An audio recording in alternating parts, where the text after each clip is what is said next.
జై శ్రీమన్నారాయణ. అడియేన్ రామానుజదాసన్. ఈరోజు మనము ఎంతో సున్నితమైన కానీ అవసరమైన ప్రశ్నల గురించి మాట్లాడుకుందాం. మొదటి ప్రశ్న ఏమిటంటే, సాంప్రదాయం అంటే ఏమిటి? సాంప్రదాయం అంటే పాతకాల పద్ధతులే కదా! అంటే సాంప్రదాయం అంటే పాతకాల పద్ధతులు కాదు. సమ్యక్ ప్రదాయతి ఇది సాంప్రదాయః. అంటే భగవంతుణ్ణి ఎలా చేరుకోవాలి అనే మార్గాన్ని చూపిచ్చేదే సాంప్రదాయం. మన శరీరాన్ని, ఆత్మని, ఆచరణని సేవగా మార్చేదే సాంప్రదాయం.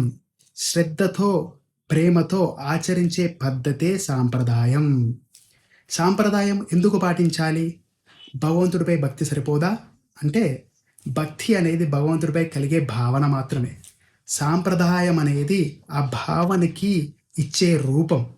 రూపం లేని భావన వ్యక్తపరచడం ఎంత కష్టమో, భక్తి సాంప్రదాయపూర్వకంగా లేకపోతే అది కేవలం అలవాటులానే మారుతుంది. అంటే రోజు గుడికి వెళ్తున్నాను కాబట్టి ఈరోజు కూడా గుడికి వెళ్తున్నాను అని ఒక అలవాటుగానే మారుతుంది. సాంప్రదాయం ఎలా అంటే ఒక మహావృక్షానికి వేర్లు వంటిది. మనం ఎంత శ్రద్ధతో, ప్రేమతో నీళ్ళని సమర్పిస్తామో ఆ మహావృక్షము ఫలాలను మనకలా సమర్పిస్తుంది. అలాగే సాంప్రదాయాన్ని ఎంత శ్రద్ధతో, ప్రేమతో మనం పాటిస్తామో అంత దగ్గరగా దేవుడికి చేరుకుంటాము అని అర్థం. సాంప్రదాయంలో మనము రోజువారు చేసే ఒక 2 తప్పిదాల గురించి మాట్లాడుకుందాం.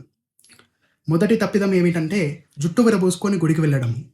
అసలు జుట్టు కట్టుకోవడం దేనికి నిదర్శనము? అంటే జుట్టు అనేది చంచలత్వానికి నిదర్శనం.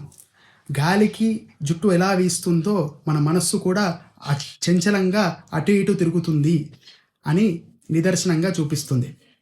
జుట్టుని కట్టుకోవడం అంటే దాన్ని నియంత్రించడము. అంటే ఆ జుట్టు గాలికి వీయకుండా ఒకటే దగ్గర నియంత్రిస్తున్నాము.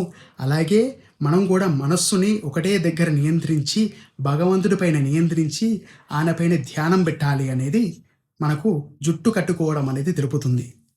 బొట్టు పెట్టుకోవడం కూడా ఎందుకు ముఖ్యమంటే చాలామంది కేవలం గుడికి వెళ్తున్నప్పుడు మాత్రమే బొట్టు పెట్టుకుంటున్నారు, లేదా గుడికి వచ్చాక బొట్టు పెట్టుకుంటున్నారు. అసలు బొట్టు పెట్టుకోవడము మొదటిగా మనకు ఏం సూచిస్తుందంటే మేము భగవంతుడికి చెందిన వాళ్ళము అని సూచిస్తుంది. రెండో విధంగా ఏమిటంటే బొట్టు పెట్టుకోవడము దృష్టి దోష నివారణంలాగా పనిచేస్తుంది. అంటే మనము ఇంటి ముందర గుమ్మడికాయని లేదా దృష్టి దోష నివారణ యంత్రాన్ని ఎలా అయితే కడతామో, ఎందుకు కడతాము అంటే చెడు దృష్టి ప్రభావం కలిగిన వాళ్ళు ఎవరన్నా మన ఇంటి వైపు చూస్తే వారి దృష్టి దానిపైన మొదటిగా పడుతుంది కాబట్టి అక్కడే ఆ చెడు దృష్టి మొత్తం పోతుంది కాబట్టి. అలాగే మనిషికి ముఖ సౌందర్యం అనేది చాలా చాలా ముఖ్యం. ఎందుకంటే మనిషిని గుర్తుపట్టేది ఆ ముఖ సౌందర్యంతోటే, ఆ ముఖంతోటే మనిషిని గుర్తుపడతాడు. ఆ సౌందర్యాన్ని కాపాడుకోవడానికే బొట్టు చాలా ఉపయోగపడుతుంది.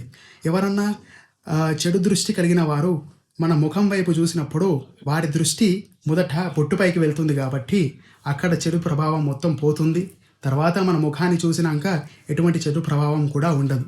కాబట్టి బొట్టు పెట్టుకొని మన ముఖ సౌందర్యాన్ని రక్షించుకుందాము. శ్రద్ధతో, ప్రేమతో ఆ సాంప్రదాయాన్ని ఆచరించి భగవంతుడికి చేరువవుదాము. జై శ్రీమన్నారాయణ.